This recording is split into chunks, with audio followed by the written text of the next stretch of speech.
Christianity was a struggling, small, persecuted minority that didn't have official status in the Roman Empire, and there were a series of persecutions, some of which were quite severe. One of the roles of religion in the Roman Empire was to ensure the well-being of the state. The idea was if the gods were worshipped properly, then they would favor the empire, and if they were worshipped improperly, then they would, bad things would happen to the empire as a result of divine wrath. They do not want to sacrifice to the gods, and the gods at that point include the emperor. So it's easy to consider these people religious scapegoats. Basically, if something's going wrong, probably it's because there are Christians around who are refusing to give the gods their proper due. Well, of course, you have to punish them. And punishment meant, most of the time, death. What people thought was that Christians gathered together also seemed to make love with their brothers and sisters. Because there were rumors about them that they commit incest. Well, see, because the Christians used to call themselves brother and sister. And they used to eat the flesh of Christ. People heard, apparently, that Christians were eating children.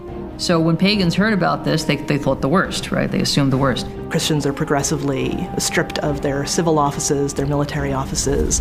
Their books are confiscated, their churches are destroyed, they're forbidden to meet, and so on, all because there's an anxiety that this is really undermining the welfare of the empire. As the early church suffered under this withering persecution of Rome, their lives became a powerful testimony for truth.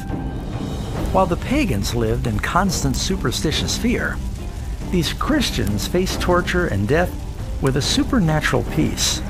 Basically, what Nero did was he fed them to the lions. He had them tied to pillars. He put pitch on them, and then he set them on fire as human torches so they could have the festivities continue on into the night. Being stretched, pulled into two, being killed by gladiators. Just about every creative way that you can dispose of Christians.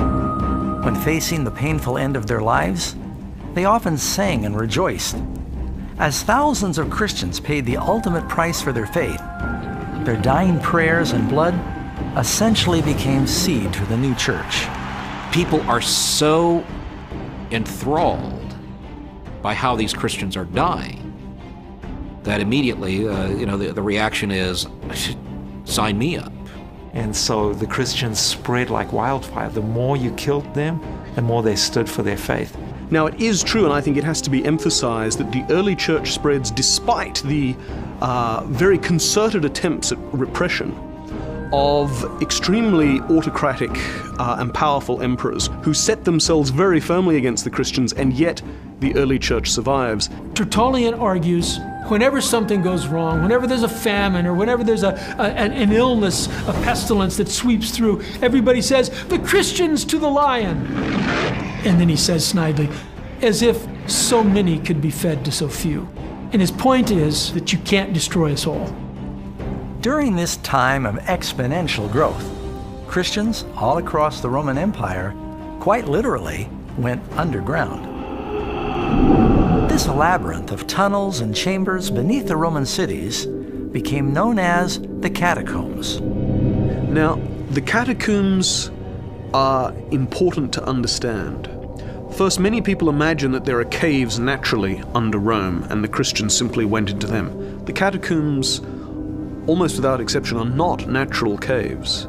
They were excavated by the Christians. And so the Christians made a whole labyrinth underground. Sometimes services would be held there, in the very tombs of the martyrs. The second point is, the very act of burying your dead is hugely significant. Christians believe in a resurrection of the body.